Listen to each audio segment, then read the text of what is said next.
নমস্কার, আমার সকল দর্শক বন্ধুকে শুভেচ্ছা জানিয়ে সকলের সুস্থতা কামনা করে আজকের ভিডিওটি আমি চালু করছি। আপনারা দেখুন, আজকে আমি আপনাদের কাছে যে কথাটা বলবো সেটা হচ্ছে, এতদিন তো আমি বারবার বলছিলাম যে বাংলাদেশের বিভিন্ন পরিস্থিতি, বিভিন্ন কথাবার্তা আপনাদের কাছে তুলে ধরছিলাম। বাংলাদেশের বিভিন্ন মানুষজন কি ধরনের মন্তব্য পোষণ করছে আমাদের দেশের সম্পর্কে। কিছুদিন আগে জাতীয় পতাকাকে অবমাননা করেছিল আমাদের দেশে। তো এছাড়াও এনায়েতুল্লাহ আব্বাস বলে যে মৌলানা, আমি কিছুদিন আগে যে ভিডিওটা আপনাদের কাছে তুলে ধরেছিলাম, ভারতকে পরীক্ষিত শত্রু বলছেন, রীতিমতো ভয়ঙ্কর ভাষায় গালিগালাজ করেছিলেন আমাদের দেশের নেতা মন্ত্রীদের। এবং এছাড়াও তিনি আমাদের দেশের মানুষদের কালো হাত গুড়িয়ে দেবেন বলে হুঁশিয়ারি দিয়েছিলেন।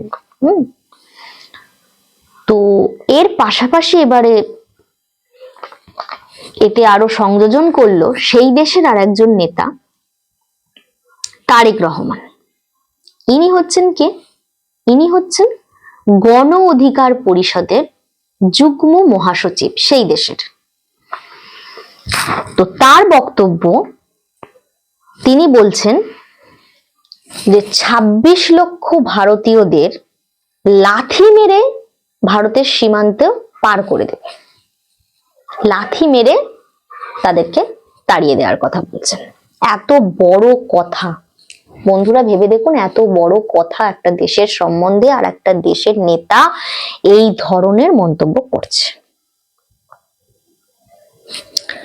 ঘটনাটা বলি, তিনি অ্যাকচুয়ালি চট্টগ্রামের মিরসরাইতে যে SEZ স্পেশাল ইকোনমিক জোন, সেটা তৈরি হয়েছিল 2015 সালে। ভারত আর শেখ হাসিনা সরকারের একটা চুক্তি হয়েছিল, সেখানে বরাদ্দ হয়েছিল 965 কোটি টাকা। তার মধ্যে 915 কোটি টাকা ভারত দিয়েছিল আর বাংলাদেশ দিয়েছিল 50,26,00,000 টাকা। তো এই যে স্পেশাল ইকোনমিক জোন তৈরি করার পেছনে ভারত করেছিল ভারত এবং বাংলাদেশ সরকার মিলে, এবং এর ফলে সেখানে প্রচুর বাংলাদেশিদের কর্মসংস্থান হয়েছিল।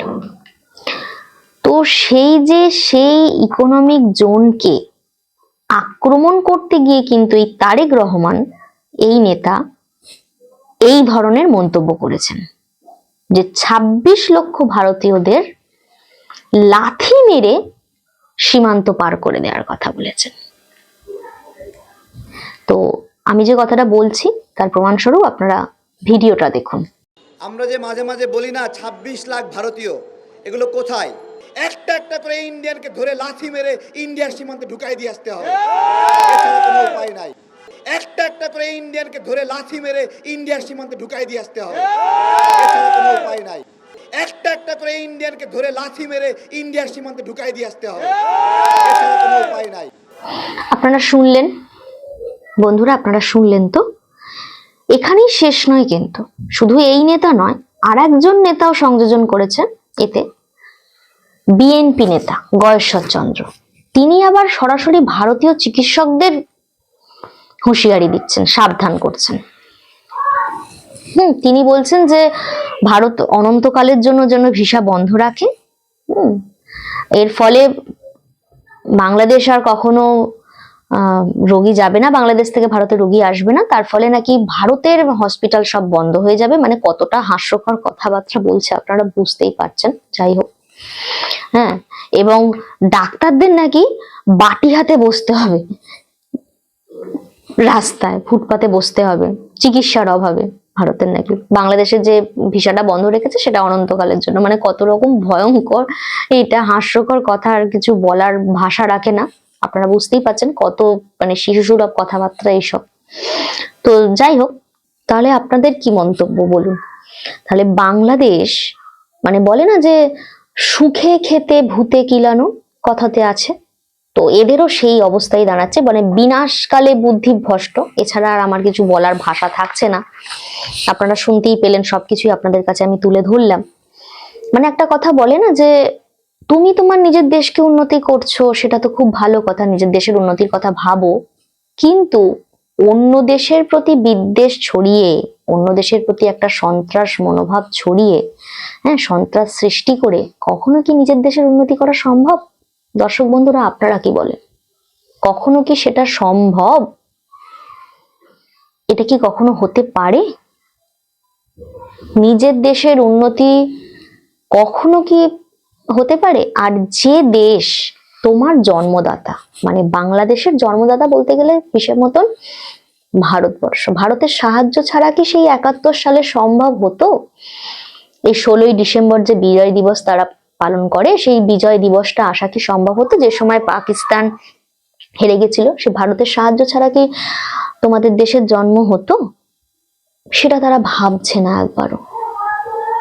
সেই দেশের প্রতি তারা এইভাবে বিদ্বেষ ছড়িয়ে যাচ্ছে, মানে কতটা ভয়ঙ্কর পরিস্থিতির সৃষ্টি করছে। একের পর এক কিন্তু বিষ বাংলাদেশ উগড়েই যাচ্ছে সাপের মতন। কতটা ভারত সহ্য করতে পারবে সেটা জানি না, কিন্তু একের পর এক বিষ উগড়েই যাচ্ছে।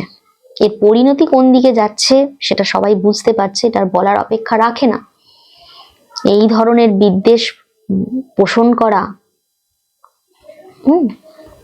নেতাদের, জানি না কি ধরনের নেতা এরা, এরা আদৌ মানুষ কিনা সেটাই আমার মনে হয়। এরকম ধরনের যারা উগ্রতা সৃষ্টি করে তারা কি ধরনের মানুষ হতে পারে সেটাই আমার কাছে প্রশ্ন রাখে আর কি। যাই হোক, আমরা সবাই চাইবো, সমস্ত ভারতবাসী চাইবো যে পরিস্থিতিটা আবার ঠিক হয়ে যাক, দুই দেশের মধ্যে একটা মেলবন্ধন তৈরি হোক, বিদ্বেষ কেটে যাক, তাদের শুভ বুদ্ধির সূচনা হোক। এই ধরনের কিছু কিছু জায়গায় তো এমন হাস্যকর কথাবার্তা বলছে যে সেটার বলার ভাষা থাকছে না। তো আপনাদের কাছে আমি সবটাই তুলে ধরলাম, বললাম। এই ধরনের ভিডিও পেতে, দেশ বিদেশের নানান খবর জানতে আমাদের চ্যানেলটিকে লাইক, শেয়ার, সাবস্ক্রাইব করে রাখতে পারেন। আজকের মতো এই পর্যন্তই বন্ধুরা। ভালো থাকবেন, সুস্থ থাকবেন। নমস্কার।